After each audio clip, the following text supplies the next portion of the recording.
ஒரு ஜென் துறவியின் 12 அறிவுரைகள் ஒவ்வொரு மனிதனின் வாழ்க்கைக்கும் இன்றியமையாதது. இது கக்கன் கதை நேரம். நான் அருணா.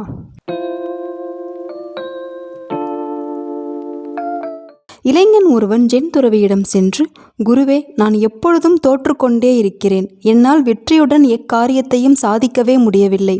நான் என்ன செய்வது என்று எனக்கு புரியவே இல்லை. நான் வெற்றி பெறுவதற்கு உரிய வழிமுறைகள் ஏதாவது இருந்தால் கூறுங்கள் என்று கேட்டான். தம்பி, வெற்றி பெற வேண்டும் என்று உனக்கு உண்மையிலேயே ஆசை இருந்தால் நீ வெற்றி நோக்கு கொண்டவனாக இருக்க வேண்டும். மாறாக தோல்வி அடைந்து விடுவோம் என்று நினைத்து கொண்டே அதில் ஈடுபட்டால் அந்த காரியம் தோற்றுவிடும் என்றார். அதற்கு நான் என்ன செய்ய வேண்டும் குருவே என்றான் அந்த இளைஞன். முதலில் மற்றவர்களை உன் பக்கம் கவர்ந்திழுக்குமாறு உன் தோற்றம் அமைய வேண்டும். அதற்கு ஒரே ஒரு வழிதான் உள்ளது. நீ உன் மனதில் சுமந்து கொண்டு திரியக்கூடிய வருத்தங்கள், கவலைகள் ஆகியவற்றை தீர்த்து கட்ட வேண்டும். எவன் ஒருவன் கழுதை அழுக்கு பொதியை சுமப்பது போல் தான் மனதுக்குள் கவலைகள், வருத்தங்கள் போன்றவற்றை சுமந்து கொண்டு திரிகிறானோ அவன் மற்றவர்களை கவரக்கூடிய தோற்றத்தை ஒரு நாளும் பெற முடியாது. இரண்டாவதாக, இவ்வுலகில் எல்லாவற்றையும் பெற்று மிக அமோகமாக வாழ வேண்டும் என்று மனதிற்குள்ளே ஆசைப்படு. அவ்வாறு நீ செய்தால்தான் உன் உள்ளத்தில் ஒட்டி கொண்டிருக்கும் ஏழ்மை, தன்மை, வறுமை ஆகியவற்றிலிருந்து நீ விடுதலை பெறுவாய். மூன்றாவதாக, எப்பொழுதும் நீ நியாயத்தையே பேசு. அதனால் உன்மேல் சிலர் எரிச்சல் படலாம், வருத்தப்படலாம்.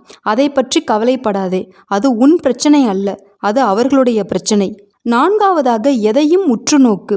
உன் பார்வையிலிருந்து எதுவும் விடுபட்டு விடக்கூடாது என்பது போல உன் பார்வை அத்தனை கூர்மையானதாக இருக்க வேண்டும். ஐந்தாவதாக, நீ எங்கே சென்றாலும் உன்னுடன் மகிழ்ச்சியையும் எடுத்துப்போ. அதை நீ வேறு எங்கேயும் தேடிப்பெற முடியாது. ஆறாவதாக, எப்பொழுதும் நல்லதையே நினை.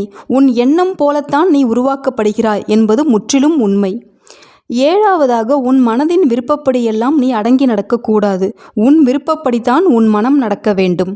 எட்டாவதாக, உன்னால் வருத்தமுடனும் வாழ முடியும், மகிழ்ச்சியுடனும் பொழுதை போக்க முடியும். நீ எதை தேர்வு எடுக்கிறாய் என்று நீதான் முடிவு செய்து கொள்ள வேண்டும்.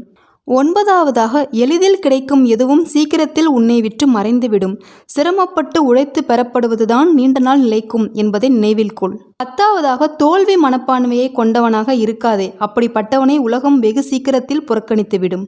சொர்க்கத்தை தேடி நீ அலைய வேண்டியதில்லை, ஏனெனில் சொர்க்கம் உன் கூடவே இருக்கிறது என்பதை 11வது புத்திமதியாக எடுத்துக்கொள். செய்ய முடியாது என்று மற்றவர்களால் நிராகரிக்கப்பட்ட ஒன்றை நீ செய்து காட்டு. உலகம் உன்னை மறக்காது. இது 12வது அறிவுரையாக எடுத்துக்கொள் என்றார் அந்த ஜென் துறவி. இளைஞன் அவருக்கு நன்றி கூறிவிட்டு தெளிவான உள்ளத்துடன் திரும்பினான்.